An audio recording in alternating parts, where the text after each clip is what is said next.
Welcome to the Fancier BREW podcast. I'm Andy the Northern Diver. In this series I'll be discussing adventure, conservation and progression in scuba diving with some really interesting and inspirational divers that you might or not have heard of. The podcast is supported by Northern Diver International and you the listener through Patreon. So grab yourself a brew and enjoy this week's episode. Okay, so episode 1, season 2 of Fancier BREW podcast.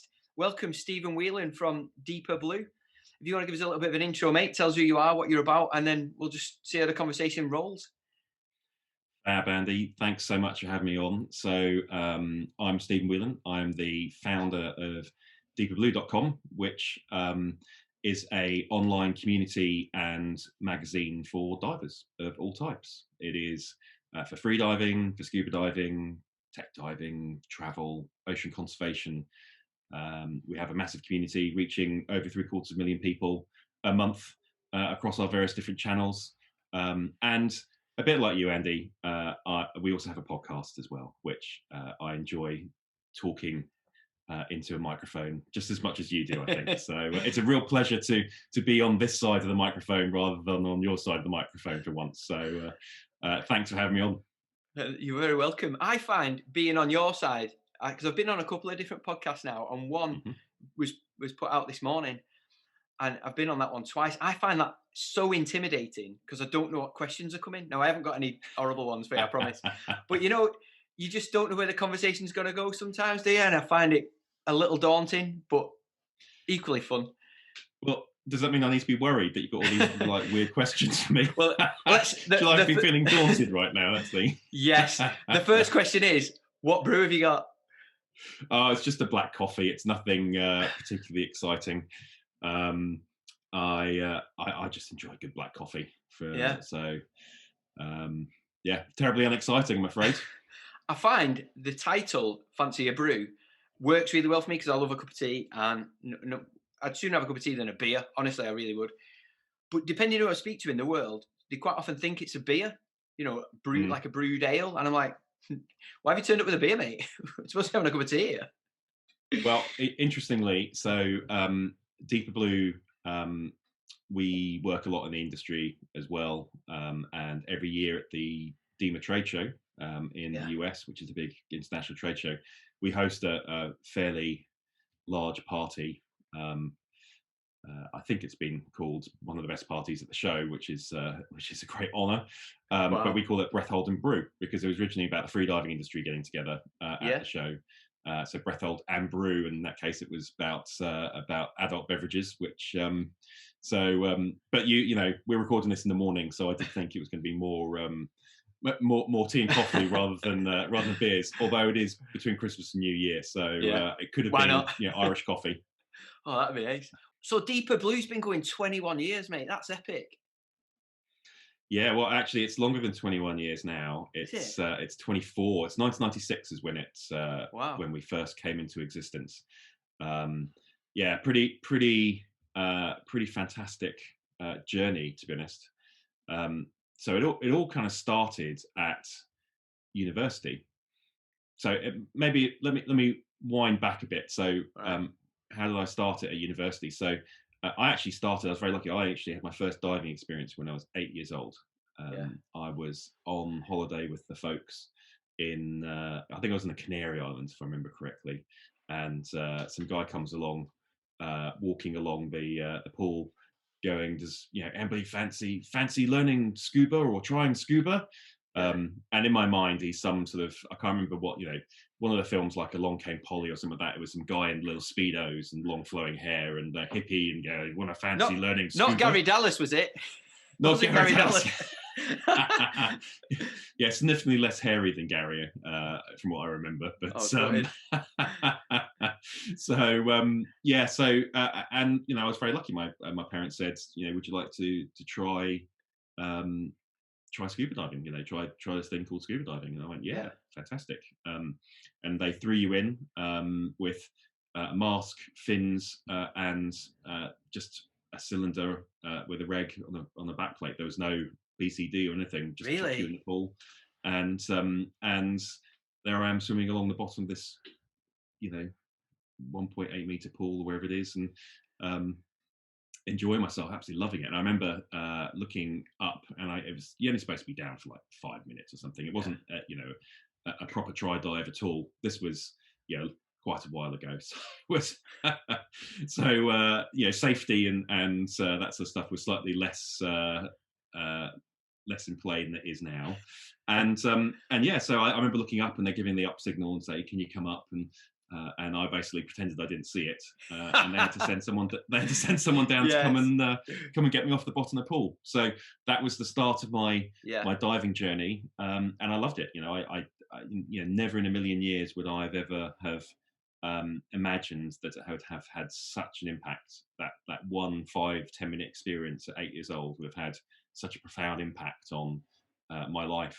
And coming up with DeeperBlue. And I learned to then, when I was at school again, I was lucky that my school had through the cadet force, the Navy cadets, they could teach you to dive formally through BSAC, and continue that. And then when I got to university, I had all these stories basically, because I got to instructor just before I went to university. So when I got there, got involved in the dive club at university, and I had all these stories to tell. And it was the early days of the internet, the web as we know it.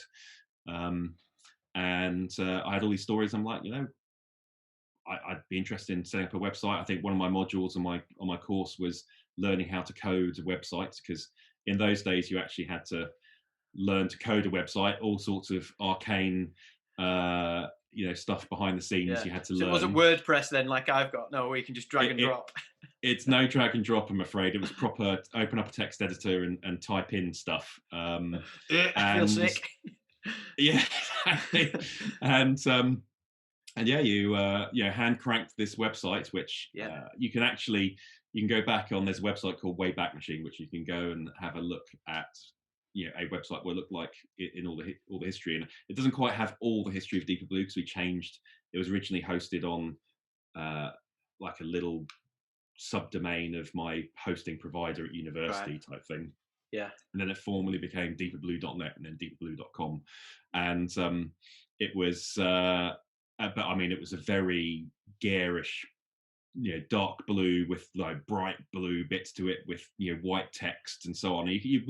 Anyone who's interested can go to Wayback Machine and find deeperblue.net and type it in, and you can go and see some pretty awful looking website. 1996. Is it almost like you'd used Microsoft Paint to develop it all?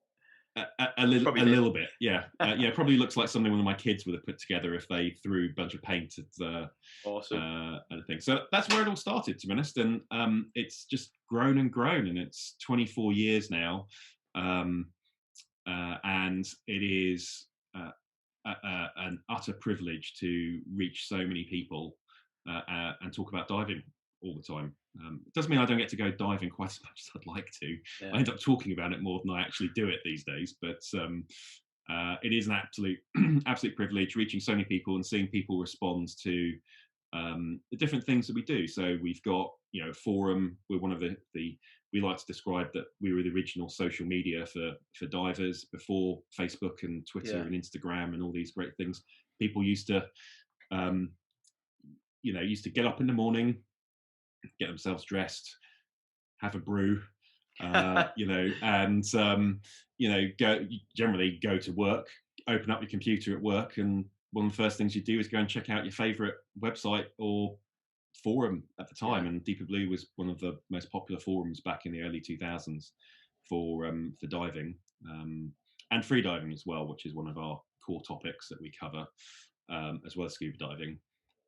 Whereas now, of course, it's all very different. You wake up, you roll over, grab the phone off the side of your bed, and immediately flick to Facebook or Instagram and look at what everyone else is doing. So very different way of the world. So the forum still exists though, and people are still very active on that. We have the editorial side, so the magazine side, the digital magazine, which you can read news and features every day about what goes on in the diving world everywhere on this planet. And then we've got a lot of social media stuff. So we publish daily photos on Instagram, Facebook, which are very, very popular. We run a couple of very big Facebook groups. So there's a DeeperBlue group there, but we also run Divers of the World on Facebook. Right. And mailing lists and various other stuff. I mean, it's when you actually look at everything we do, it's pretty amazing all the different stuff that goes on. I'll tell you what, I do. It's popular in our house. Is your personal Instagram stories so funny and witty and dry? Honestly, how I don't copy and paste more of them, I don't know, but it certainly keep me going. You know, when you sat in and just flicking through, oh, Stephen's posted, let's have a look at that, because they're quite funny and more my sort of sense of humour than quite a lot of them are just people saying what they're up to. It's more someone else's quick-witted whip about what's going on in the world, isn't it? I did, Andy. I love you say that. I have to say it's become a bit of a. I get people complain now if I don't post on my really? Personal Instagram account about the sarcastic stuff of being as current affairs, right? It's funny stuff about the world. And I started doing it in the beginning of lockdown because I was like, I'd see all these funny posts and just keep people laughing a little bit. And it is dry, sarcastic humor, which is my favorite type of thing. Absolutely. And it's become, I literally have people texting me, WhatsApping me, going, "What's wrong? Are you okay? You haven't posted today. Are you feeling okay?" I'm like, "Yeah, okay." The baying masses, wanting their daily fix of sarcastic humour. So, I'm pleased, Danny. Well, thank you for tuning into the Stephan Whelan show every day. You've made my day most days when I look at some of them. But so do you think, has it grown clearly beyond what you would have ever expected, but has it developed in ways that you wouldn't have ever expected? As in, if you started off as a scuba diver, it's then gone into different genres as such? Yeah, absolutely. So when I started, I'm as I said, I started scuba diving, learned to scuba dive, became an instructor, and that's where DeeperBlue, the genesis of DeeperBlue came about. It was publishing, I suppose, what nowadays would be called a blog. They didn't exist back in the mid 90s. So it was publishing personal stories about what was going on in the diving world, and my experiences around stuff. It's it then changed because what we were looking at what could we do for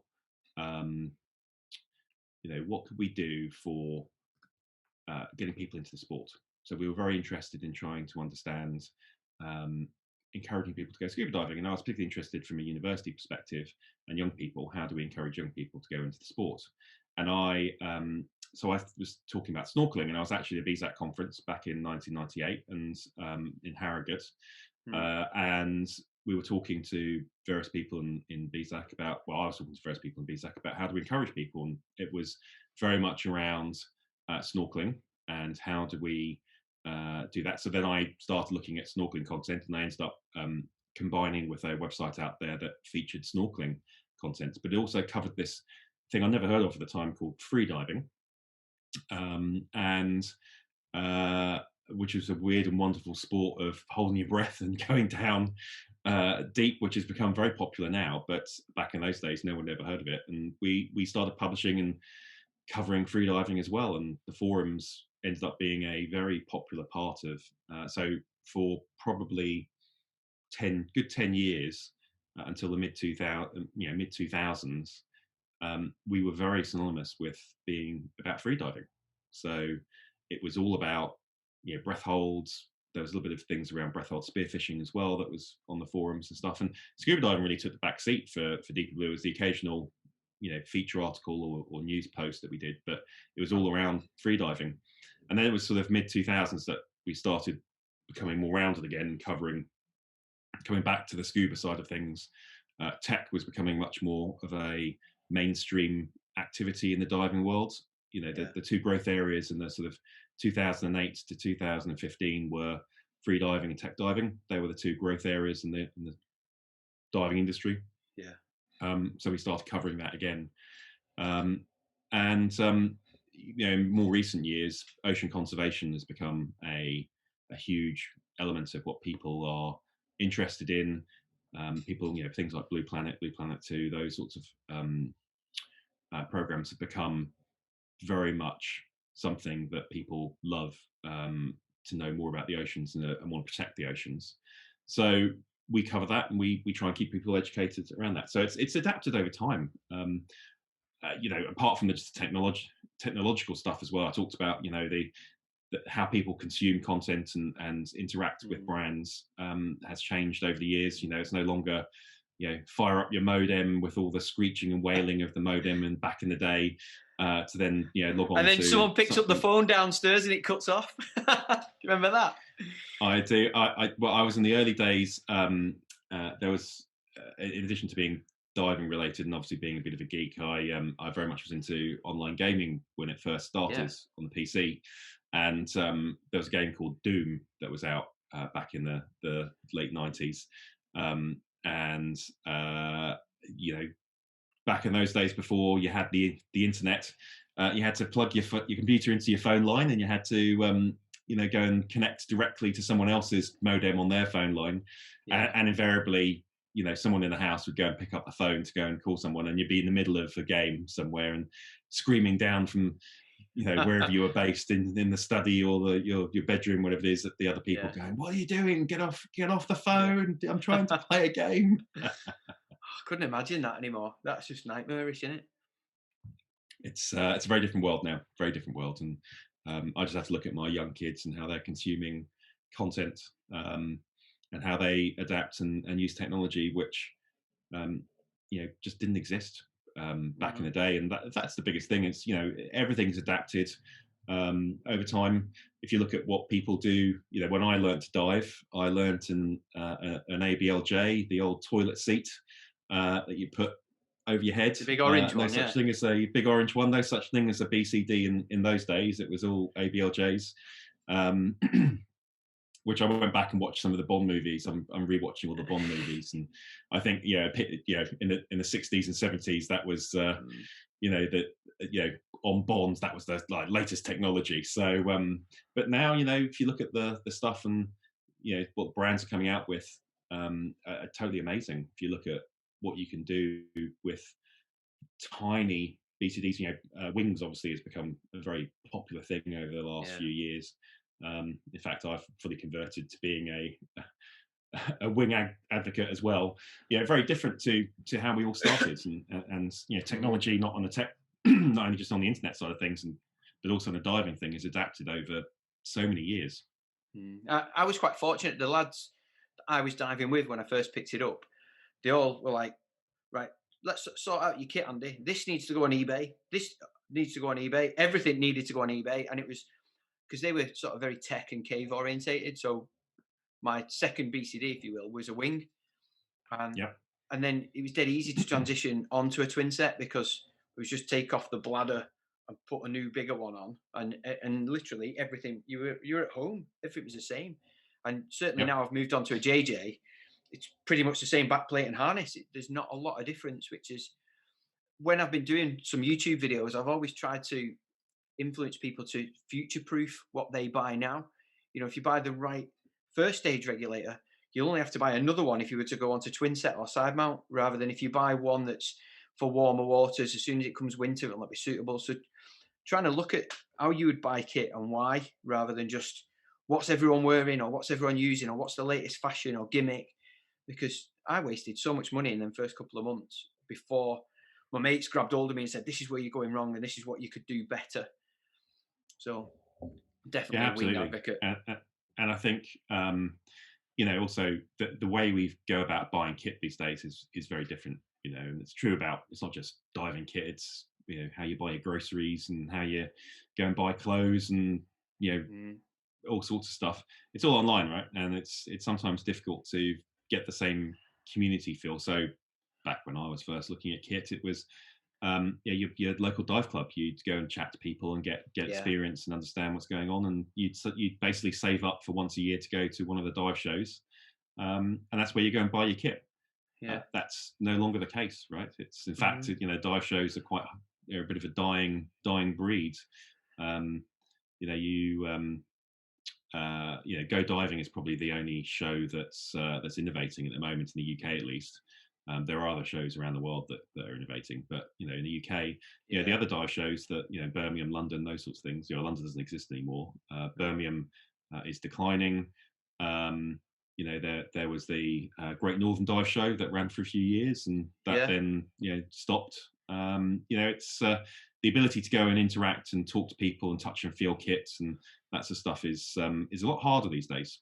Well, that's even harder now because we're not allowed to go outside without, Well, even your dive permission. shops, though, even your dive shops don't have enough stock. Like you said, the dive shows, you can go and have a good feel or good interact with the person that's perhaps developed it, or the salesperson can give you more spiel about it, and you can understand what you're buying and more importantly, why you buy that over another one. Whereas you go to a local dive shop and they might just be brand specific, so they'll only have one type of dry suit or they'll only have one type of camera housing. I want to get my hands on and see with a big pair of gloves if I can operate my camera housing and do what I need to do. Else I wouldn't have ended up with the one I've got here. I've just bought another one now, so I've got the Olympus housing here. So I've just bought a Nauticam. But then I need 2 ports to go with that, and then I need a pressure check valve, and then oh my god, it's just so horrendous, isn't it? How much money you can start spending. But perhaps if the local dive shop had everything in, which is not possible, I could have got hands on beforehand. And like you said, it's a shame that they are dwindling a little bit, these dive shows, or we're not able to interact with other people. Yeah, there's a lot of talk in the industry about how it needs to adapt to the current climate, the current issue with Corona and COVID and stuff is impacting the way the dive industry does business. And part of the challenge we've got is the last mile to consumer, the local dive store, dive center. It is unfortunately in a lot of cases run by hobbyists. It's people. It's not. They have very, very small margins. They're not generally run by people who are professional business people who understands how to run a full service thing. They're typically people who love diving, wants to do more, got into it, and in some cases have retired and want to get on and enjoy doing a dive center and so on. And I'm not saying everyone. I'm sure I'm going to get a load of hate mail off the back of this, but it's but I'm not saying everyone, but there is a lot of talk about how the big brands, the distribution network, it's manufacturers to distributors to retailers to consumers. It's quite an archaic way of doing business as an industry when you compare yourself to how a lot of other industries have multiple channels to the consumer. It could be direct, it could be through a distribution network and so on. And there's a lot of talk in the industry of how do you make this into a much more modern, future-proof type thing. But one of the biggest challenges we've got is consumers need to touch and feel the goods. In fact, I was talking to Jim Standing at Fourth Element about some stuff recently. One of the things we were talking about was they had a campaign around women in diving, and that their sizing can cater for all different shapes and sizes and so on. This came from a bit of criticism they'd attracted from the Girls at Scuba community. Really? On Facebook. And one of the things Jim was frustrated about, and one of the reasons they did their campaign was they actually have sizes that go up to, I don't know, triple XL or something. It was they have large sizing that caters for larger sized people, and I'm a larger sized person as well, so I can absolutely say that. But dive centers just don't stock those things, and if the only lens you have is the dive center that you do and a limited amount of stock that they have, it's quite hard to understand that these brands can cater for different sizes and shapes, and they may have other stuff, right? So it's a challenge the industry's facing at the moment. It's been very much brought into focus by the challenges that globally is happening across all industries with COVID. And there's no one simple answer. I don't think it's we're going to have to adapt and finding ways of getting people. Maybe dive shows is the way to do it. These days. Don't know. I know there's a pent up demand. There's also a real pent up demand now for people to go and interact with other people and talk about things we love. And hopefully, fingers crossed, touch wood, we will be able to in the come early to mid next year, start being able to get out and interact with people and talk about the things we love and see see, touch and feel all the good shiny dive equipment that we all love fondling I think whenever we get to see it. I think it must be the same across many different sports. I mean, like certainly mountain biking, which is something else I do quite a bit of, just for my own fitness, really. But we went riding yesterday with a lad who's really keen on it, and he's got this proper expensive. Like I think his bike was as much as my rebreather. You know, it's got all this fancy gadgetry on it. But how would I know that that exists if I didn't ride with him? Because if you don't perhaps read the magazines where are you going to get your hands on? Because if all the sort of bigger mountain bike shops now seem to be mail order, so how can you actually get your hands on that bike without going to a dive show? But then certainly I can only pull from like Go Dive 2020. We did that in February in Coventry. There's a lot of, so you've got the shops that are there, you've got a couple of brands, and then you've got a couple of, several holiday destinations like Blue O2 might be there, and so on and so forth. But unless there's more brands there, or the actual shops that are retailers that turn up and they've got a much bigger wealth of kit, you still can't get your hands on perhaps every little element, of different bits of kit. So I guess it's so hard across the board now that Amazon, the world of Amazon that we live in, is taken over from the high street. And like you said, if the margins are so small, why will that local retailer go out of his way to get some really expensive piece of kit that he perhaps doesn't have the cash flow to sustain having, just for me to come and have a look at and go, nah, it's not for me? Difficult. Well, the other sort of challenge we have, from a scuba diving perspective, is without the local dive store, local dive center, is where do you get your kit serviced, and where do you get your air fuels, right? Really kind of important for scuba diving. You need to have your air to be able to breathe, right? So absolutely. And the old bike pump doesn't work very well to pump up the cylinders. So that's another thing which we have to find a way of making the local dive stores and dive centers successful, and that's what the industry is grappling with, I think.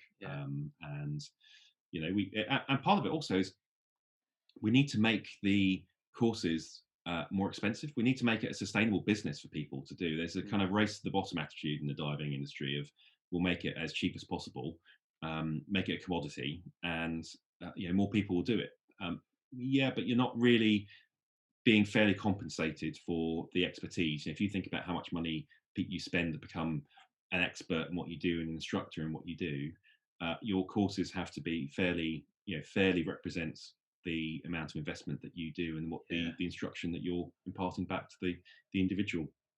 And we need to change some of the attitudes in the dive industry around that and start increasing pricing again. Sorry, I'll get off my soapbox. This is one of the things I feel very passionate about, is getting people into the industry. Well, listening to one of your podcasts yesterday, I forget which one it was now, sorry, but I totally agree. Whilst when I looked at how much the training for my rebreather was going to cost, and then actually going on that training, I realised, well, we had £75 per day boat fees. Then we had gas, and obviously we're breathing pure O2, which is slightly more expensive than just breathing your normal breathing air. Then we went to Vobster, which I think was certainly for a non-member, it was 20 odd quid.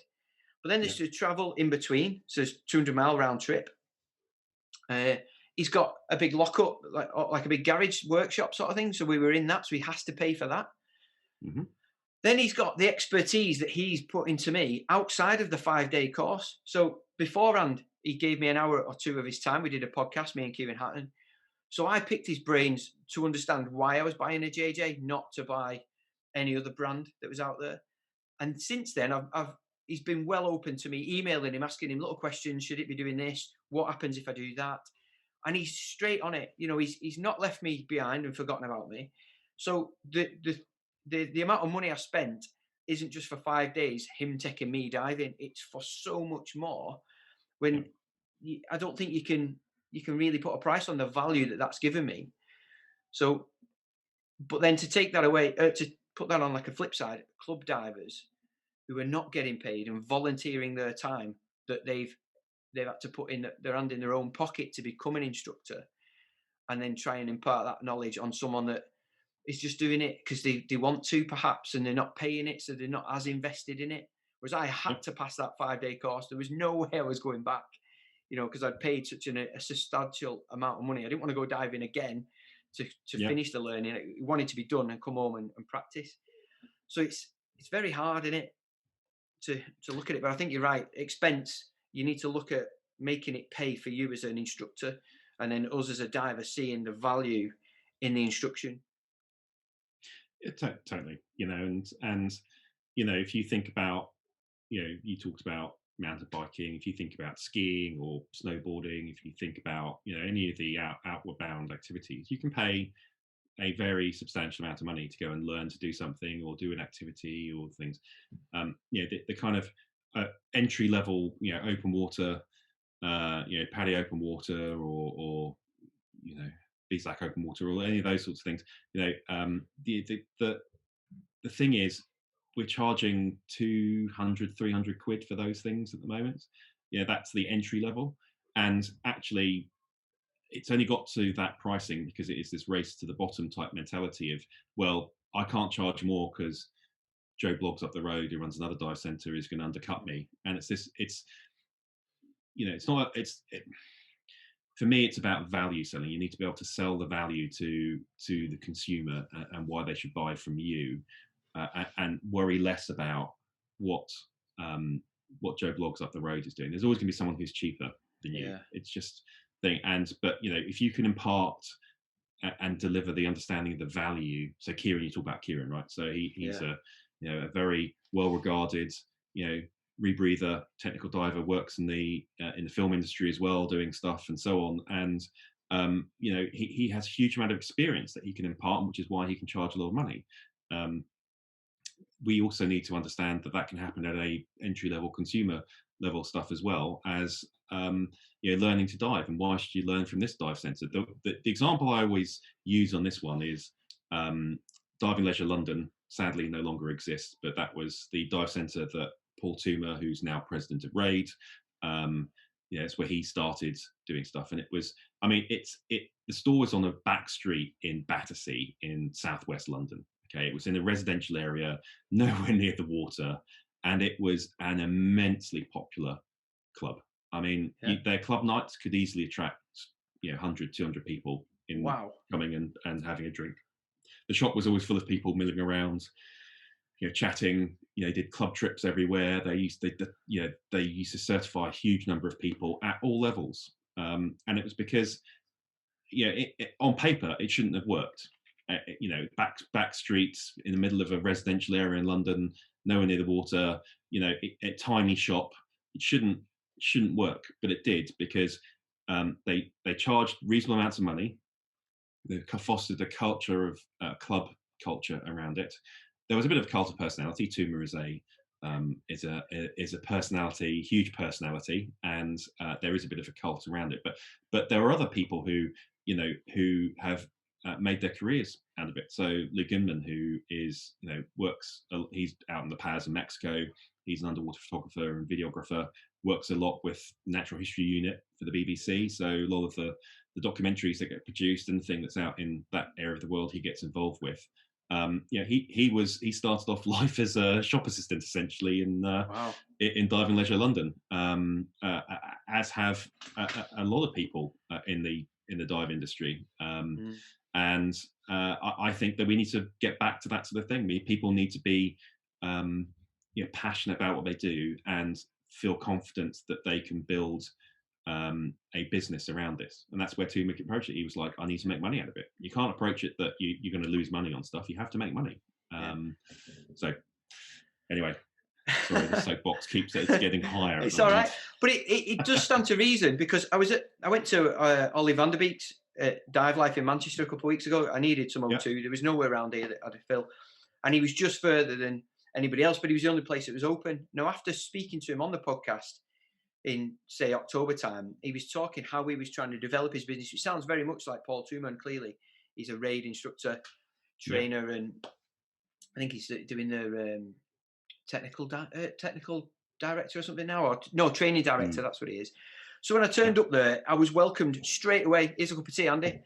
You know, it was come in, have a chat. Now, clearly social distanced and all the rest of that sort of stuff. That goes without saying. But I had 3 different air fills for whatever reason, and each one was presented with a loyalty card. So you get 10 fills, and your 11th one is free. Like, Yeah. I'm definitely going back there. Why would I go anywhere else now, other than the fact that he's offered me a brew and a promise of free gas? But then I'm mooching around, cutting about, and obviously because he'd been on my podcast, I took him one of my brew mugs and that. And he then gives me a T-shirt. Well, that's going to only work hand in hand for him, because hopefully he'll take a picture of him with my mug, and equally I'll have a picture of me with his T-shirt on. So it'll just work back and forth. And it just seems, there was no one else in the shop other than the guy who was working there with him. But if that's how a shopkeeper runs his shop, I want to go back. And it was also filled with good stuff. You know, there's no tat, which sometimes you do get in a few shops, don't you? They're just little bits of trinkets and stuff. It was all more technical orientated. So there was a lot of stuff I'm thinking, you know what, I could replace how I've done something with this. Or, I've been after that for ages and I've never actually got hands on that piece of kit. So give us a go of that. So it was a fantastic opportunity for me to see how what you've just said is in reality, and hopefully it's working for him, because I know Dive Life as a shop in the middle of nowhere, near a dive site, in the middle of a little housing estate, it has had its ups and downs. It seems to be on the up and up for him. So well done, Ollie. Well, anyway, Ollie's the right guy to do it. You know, I love Ollie, great guy. Mm-hmm. Right, let's get back onto you then. So 2020 was a bit odd, wasn't it, for us all? And without mentioning the horrible word that we keep always having to mention, I'm sick of talking about it. I even noticed you said last night when I was listening to, I wonder if we can get through an episode of not mentioning the word coronavirus. Well, exactly. this is the only one. So what led you to start a podcast? Was it the sort of wave of everyone starting one? Was it an easier way to get your message across, or just you saw an opening that, you know, it's a sort of branch that you didn't or hadn't developed, and it was a necessary evil? So I over the years, we thought about various different ways of increasing where DeeperBlue can go, and we thought about launching a magazine, proper print magazine. Podcast was the last couple of years has been something that I think is been underserved. I think there's quite a few podcasts out there. And when we first came up with the idea back in, I first talked about it with Jason, who's my producer, who runs his own podcast called The Big Deep, which is all about the interviewing ocean people type stuff. So he talked to me back in November last year at DEMO, and he said, well, be interested in talking to you about starting up a podcast for DeeperBlue. I was like, I'm interested. I want to do it. To be honest, I don't have enough time to do all the things I want to do as it stands at the moment, let alone learning all the stuff I need to learn about doing a podcast and editing and promoting it and doing all the stuff which, Andy, all about, right? It's all the fun stuff. It doesn't just happen magically, unfortunately. It does require a lot of work behind the scenes. But anyway, Jason spoke to me, and I do remember, actually, it was I was on the train up to the Go Diving show in Coventry, and I was on the train with Tech Clark, who is another podcaster and friends from the US. And I was chatting to him and saying, well, we've got this kind of idea to do a podcast. We're not going to do what most other podcasts in the dive industry are, which is long form interview.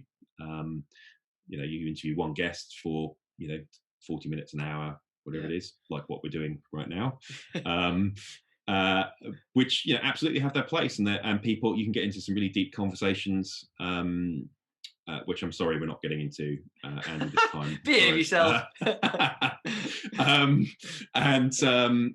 wanted to do something a bit different. We wanted to do magazine format, which was several different sections, high production value.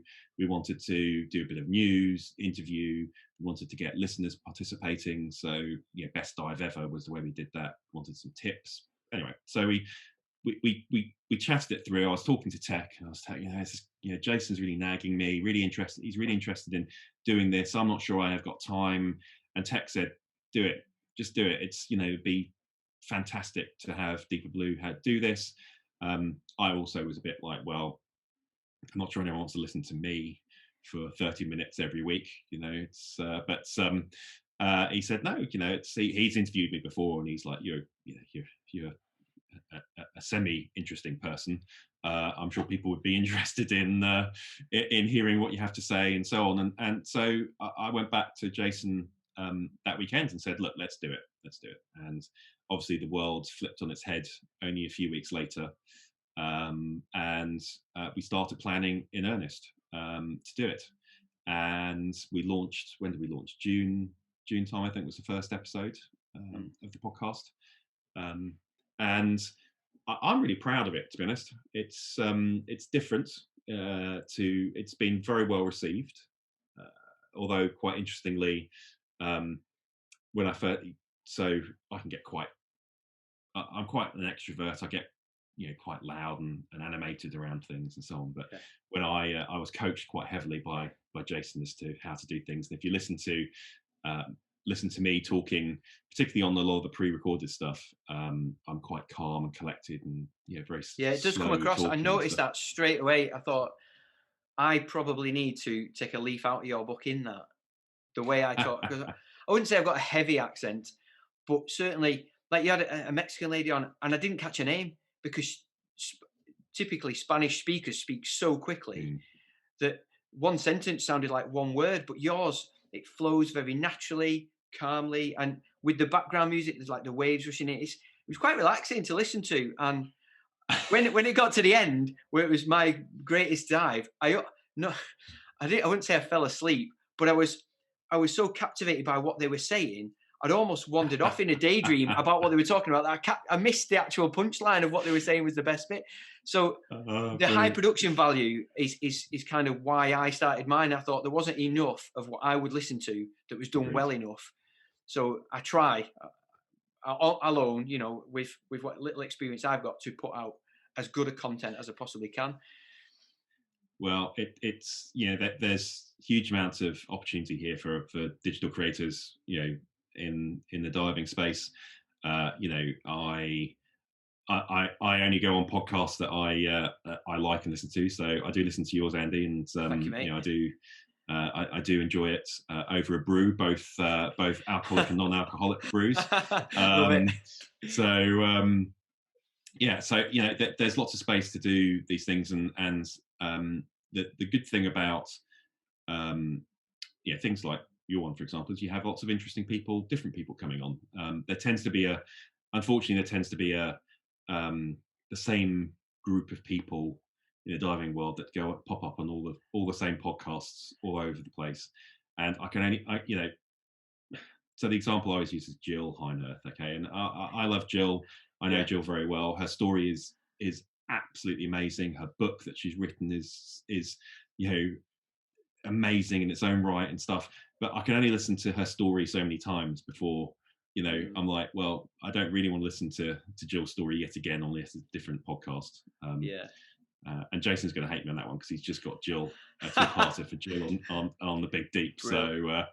So, but we need to broaden, diversify, and that's the great thing that you're doing, Andy. And whilst we won't talk about it, the current situation the world finds itself in, we can't go diving quite as much as we want to. No. So having that escapism to go and listen to stuff that's going on, people that we like or don't know about but might be interested in, it's really important that we get the wider diving community connected to interesting characters. And that's where we approached it as well, which is we're not just going to interview people that are massive brand names. So you talked about, it's Dr. Frida Lara, who was the Mexican lady.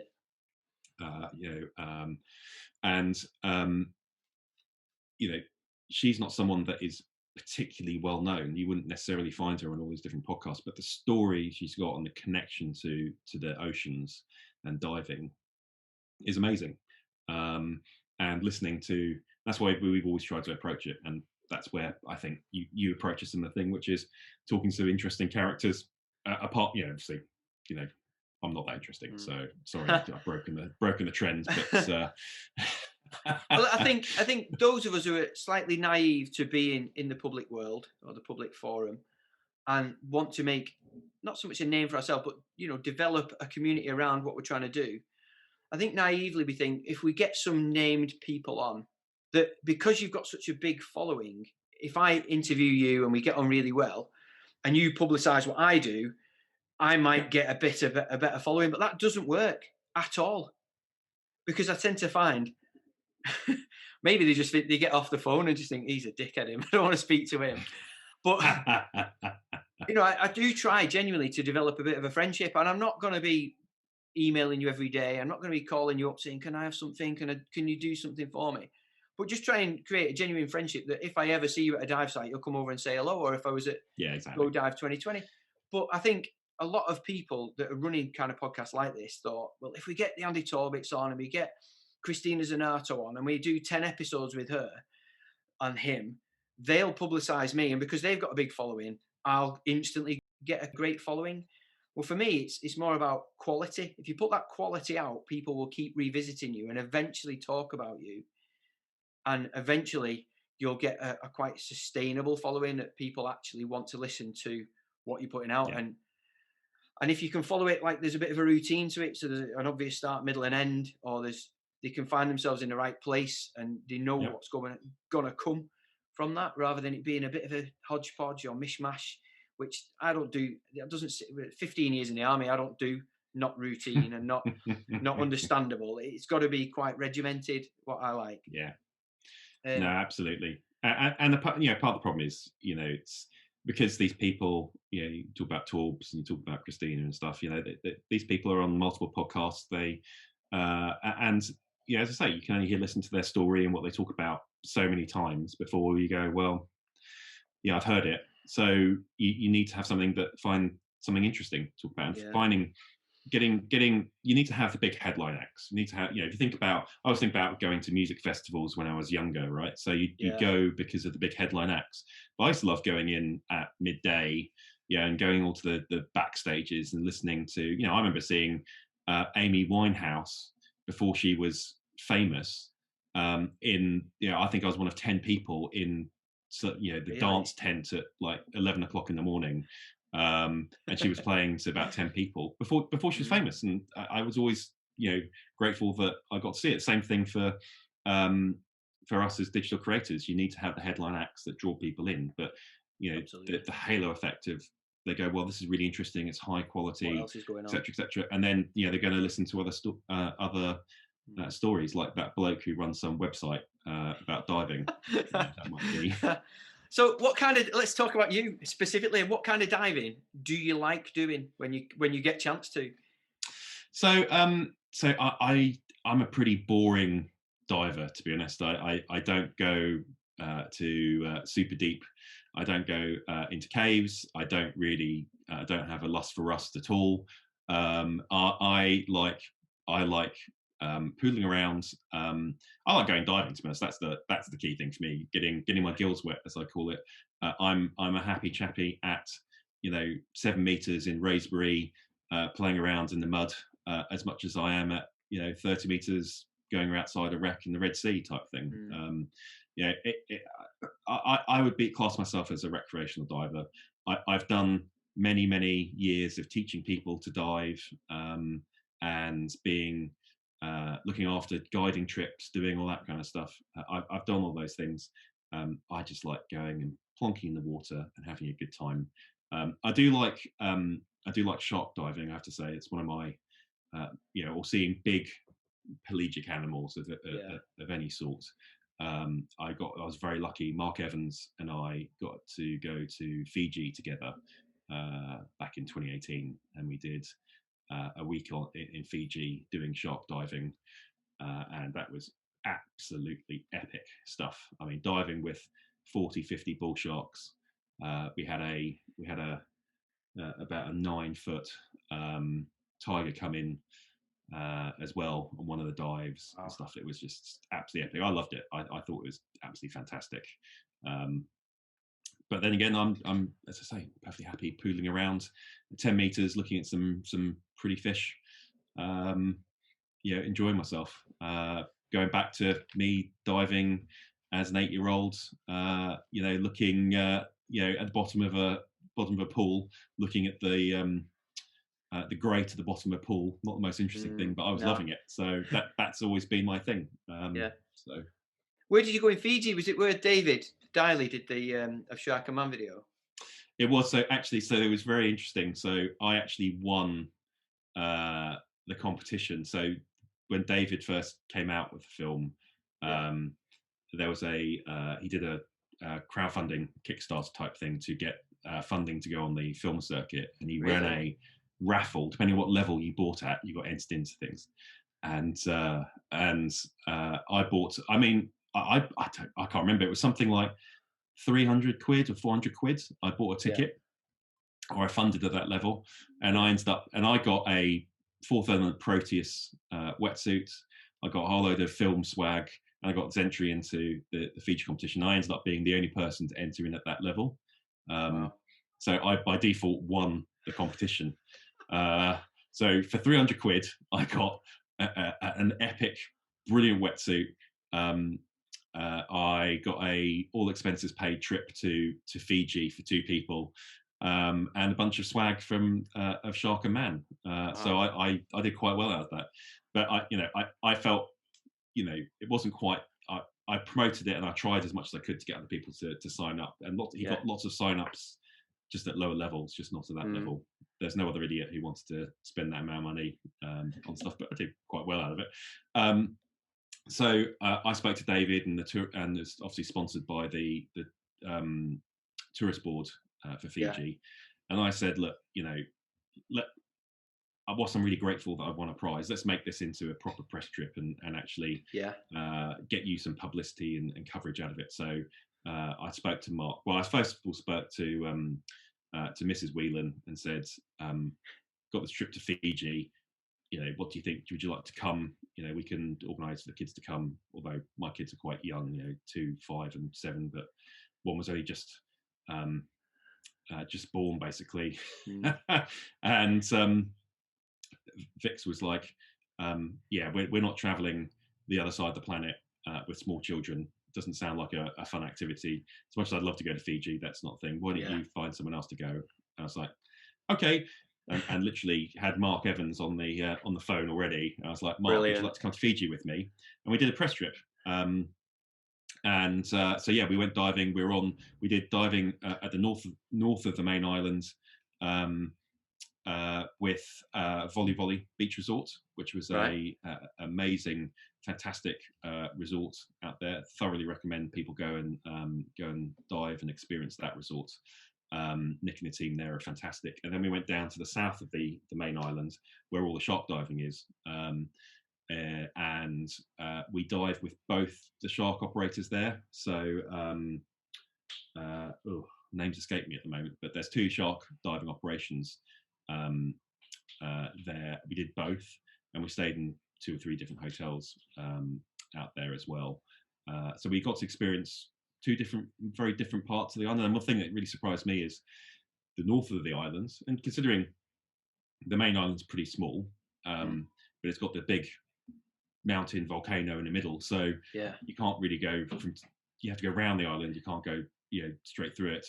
The north of the island, very dry, very different, very hot, but dry, whereas the south of the island, very wet, very humid type heat as well. So just even in a small distance, such different types of environments. And the diving, very, very different, very, diving north of the island, coral reefs, a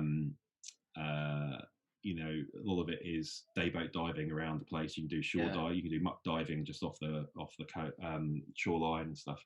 And then south of the island is all about sharks, all very different, all about going and diving with the magnificent bull sharks of Fiji. So as you may tell, I quite enjoyed it. Well, I tell you what, I hope 2021 is a much more balanced and easy year, because I've got 2 mega trips booked or planned now, and both involve sharks, and probably stemmed from talking to him early on and then watching the film afterwards. because have you come across Fernando Reis before? He lives in the Canaries. He's from Portugal, but he introduced me to David, and he's a massive shark advocate. He runs Shark Education Institute out in the Canaries. Fernando Reis, R-I-E-S-S, I think it is. But he's a mega bloke, and he deals with all the angel sharks sort of in that respect. But he put me on to David, and that sort of pushed me to start looking at more and more shark trips, which it's been quite hard this year because either the weather's been against us, or we're not allowed out and not allowed to hold hands or speak to people anymore. You're not even allowed to smile in some places. So 2021, mate, I think if it's not the year of the shark for me, as long as I don't end up like Paul de Gelder, I'll be happy with that. Because that's a pretty epic story, isn't it? It is. Yeah, Paul's a good guy. Yeah, well, hopefully, things are going to start looking up a bit. Vaccines coming in, those sorts of things. So hopefully we can get moving. I was supposed to be going to Truck Lagoon in March with Aaron from Dirty Dozen, and that's obviously not going to happen in March. That's been postponed to early 2022. But I'm just waiting a little bit. I travel quite a lot normally anyway. So.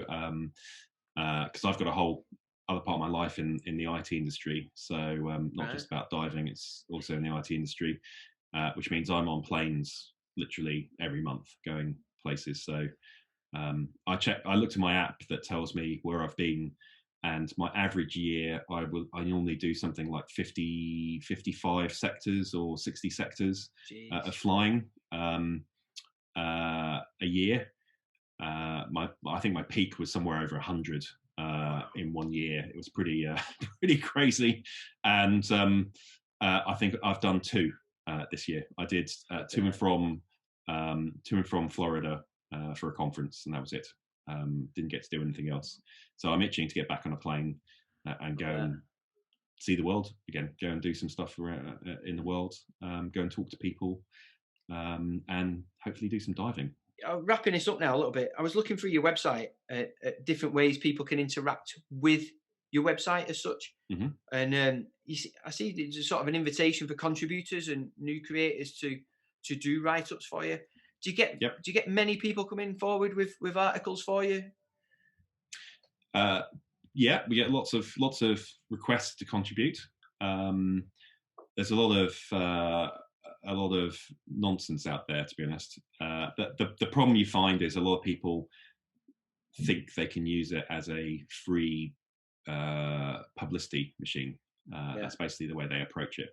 Really? So they submit an article, which is basically a self-promotion activity littered with links to whatever they're doing, which we're totally happy to publish something that is of interest to the audience. But the lens we always have is it needs to be interesting for our readers. And people aren't interested in self-promotional fluff, basically. No. There needs to be something that is going to add value. So there's probably 50%, 60% of what we get is that sort of nonsense, which we don't publish very much of. But yeah, we encourage, although we have a professional paid staff writing team, I would say about 20% of our content comes from volunteer writers who submit their content through that sort of channel. We do really encourage people to do it. It's a lot of people in the diving media industry got their start over the years by writing for DeeperBlue and publishing, and we are happy to receive and read. We read everything that comes in, and we will happily, if we don't accept something, we will tell you why we're not accepting it and give you an opportunity to rewrite it if you are interested. It's a never end. The engine that is DeeperBlue content is a never-ending engine. In fact, this time of year, around Christmas time and New Year and stuff, is quite nice because it's slow. We reduce the amount of publishing schedule we go on. We do a couple of big features, but they're stuff that we can produce over a long period of time. So it's quite nice not to do very much. The rest of the year is a relentless, trying to get all the news out, because we've got 2 things. We've got news. So this is the other thing that we do. So what you're talking about are features, which are articles about a specific topic, more long form. 1,000, 2,000 word type stuff. Yeah. But we have news as well. So we have a news team that search for diving related news and publish at least 2 or 3 things a day about diving. We need content coming in from that. We need news coming in, and we ask the public to send details into the news team so they can cover it. We don't care whether it's something that happens in your local fish tank or whether it's something that's happening on a global stage. It's all of it is newsworthy, so do send it in. So and if you're an aspiring writer, if you're interested in writing about scuba diving, free diving, tech, ocean conservation, travel, destinations, whatever it is, absolutely, we would love to hear from anyone interested in doing those things and writing about that stuff. Awesome, mate. Is there anyone you want to give a shout out to, or do you want to drop any links or anything like that, how people can find you and find your work before we get off? Well, yeah. So literally the hub of everything is deeperblue.com. You can find links to everything on there. We're on social media as well, everywhere. So if you search for DeeperBlue on social media, you'll find us on Instagram, Facebook, and Twitter, and all the great channels there. So deeperblue.com, go and have a poke around, have a look. Lots of really interesting stuff on there.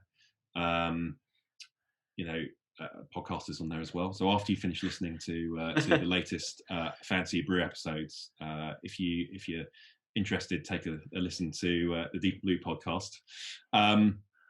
And shout outs, well, Andy, big thanks to you, mate. Really appreciate you having me on. As I say, it's lovely to be on this side of the microphone as opposed to the side you're on at the moment. Awesome. And really, the big shout out to me, and they really are unsung heroes, is the team behind DeeperBlue. We call them Team DB. There are about 30 people who help contribute to DeeperBlue in various different ways. Most of them are unseen. You don't know that they're posting stuff on social media or moderating forums or helping keep the website running and those sorts of things. They really are the unsung heroes, and I absolutely raise a cup of coffee. A brew mug. A brew mug. To say thank you to them. They are absolutely amazing. I'm so proud to work with every single one of them. Awesome. Well, I can't thank you enough for spending a bit of your morning with me to come on and share what you see as quite a boring story. I think it's quite interesting because it's certainly not where I don't think I'll ever get to that level. But it's good to see how somebody can progress. And we all start at nothing, no followers, no subscribers, yep. no paid content. And we're all, if we stick at it and do it well enough, we'll progress somewhere closer to the sort of end goal, if you have one, I guess. So thanks very much, mate. I appreciate it. I hope it wasn't too much of an interrogation. No, it's very pleasant. I love chatting with fellow divers and digital content creators. It's fantastic. Mega. Right. Well, thanks for coming on. See you later, mate. Ta. Thanks very much to this week's guest for sharing their stories and interesting tales about the underwater world. I hope you enjoyed listening to it as much as I did recording it. For more information on this episode, take a look at the description below. And don't forget to subscribe to the podcast if you haven't already, and follow us on Instagram for the latest news. Thanks again to Northern Diver International and those of you who have supported me through Patreon. Take care, and I'll see you on YouTube.